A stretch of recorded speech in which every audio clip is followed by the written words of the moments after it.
Hello friends, welcome to my channel. So ఈరోజు మనం పప్పు చారుని ఎలా తయారు చేయాలో చూడబోతున్నాము. సో లేట్ చేయకుండా స్టార్ట్ చేసేద్దాం. ముందుగా కందిపప్పుని శుభ్రంగా వాష్ చేసేసుకొని తగినంత వాటర్ వేసేసుకొని స్టవ్ మీద పెట్టేసుకోవాలి.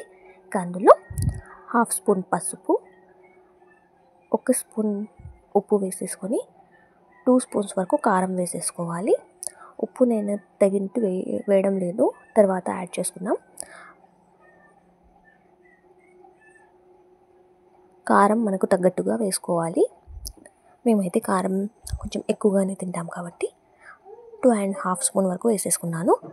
ఇక తర్వాత 1.5 స్పూన్ వరకు జీలకర్ర వేసుకోవాలి. జీలకర్ర వేయడం వల్ల పప్పుచారు ఇంకా టేస్టీగా ఉంటుంది. ఇక 4 to 5 మీడియం సైజ్ టొమాటోస్ని పీసెస్గా కట్ చేసేసుకొని వేసేసుకోవాలి. ఈ పప్పుని మనం హై ఫ్లేమ్లోనే కుక్ చేసుకోవాలి. ఇక తర్వాత మీడియం సైజ్ ఆనియన్ని పీసెస్గా కట్ చేసేసుకొని వాటిని కూడా వేసేసుకోవాలి. ఈ పప్పు చారులోకి కాంబినేషన్గా మిర్చి బజ్జీ కూడా ప్రిపేర్ చేయబోతున్నాం. వాటిని కూడా వీడియోలో చూపించబోతున్నాను. సో ఆనియన్స్ని పీసెస్గా కట్ చేసేసుకొని వేసేసుకున్న తర్వాత శుభ్రంగా వాష్ చేసేసుకొని పెట్టుకున్న కొత్తిమీరని సన్నగా కట్ చేసేసుకొని వాటిని కూడా ఇందులో వేసేసుకోవాలి.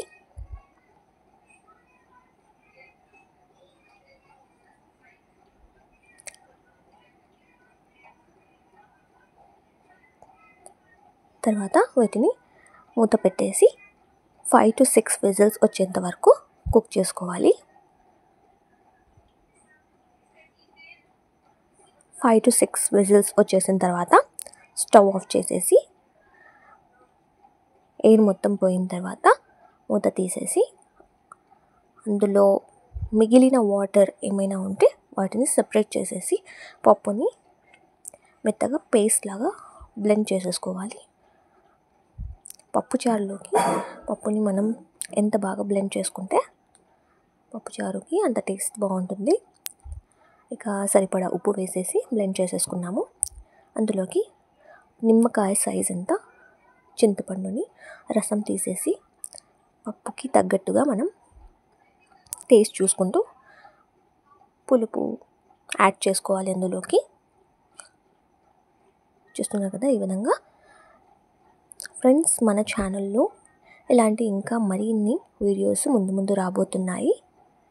సో మన ఛానల్ని సపోర్ట్ చేయండి.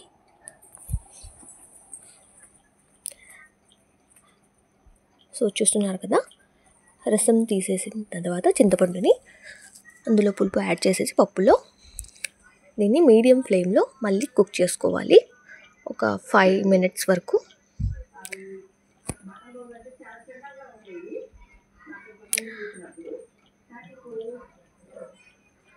తర్వాత పక్కనే మనం దీనికోసం తాలింపు ప్రిపేర్ చేసుకోవాలి.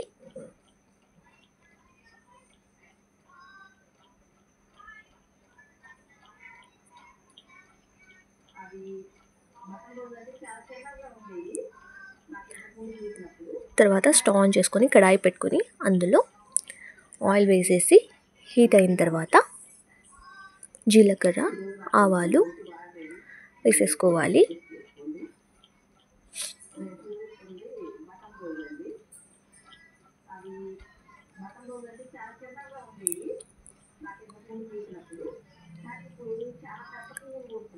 మన ఛానల్లో ముందుగానే చాలా వీడియోస్ మేము అప్లోడ్ చేసి ఉన్నాము.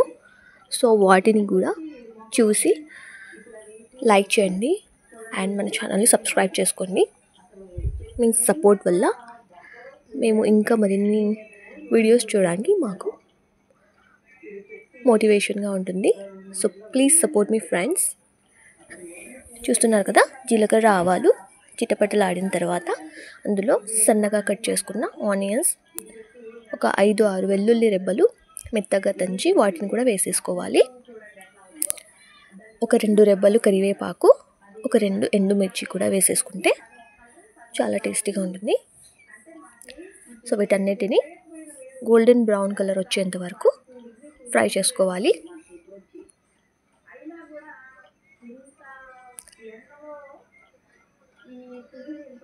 సో చూస్తున్నారు కదా, స్టవ్ ఆఫ్ చేసేసి ఈ తాలింపుని ఉడుకుతున్న పప్పులో వేసేసి స్టవ్ ఆఫ్ చేసేసుకోవాలి. ఎంతో టేస్టీగా మన పప్పుచారు రెడీ అయిపోయినట్టే. ఇందులోకి కాంబినేషన్గా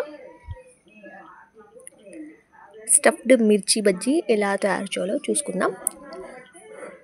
2.5 స్పూన్ వరకు జీలకర్ర, ఒక 4 స్పూన్స్ వరకు ధనియాల పౌడర్, అందులోకి కొంచెం ఉప్పు వేసేసి వీటిని బాగా బ్లెండ్ చేసేసుకోవాలి. ఇలా మిక్సీ పట్టిన ఈ పౌడర్ని మిర్చిలో సన్నగా మధ్యలో కట్ చేసేసి అందులో స్టఫ్ చేసేసి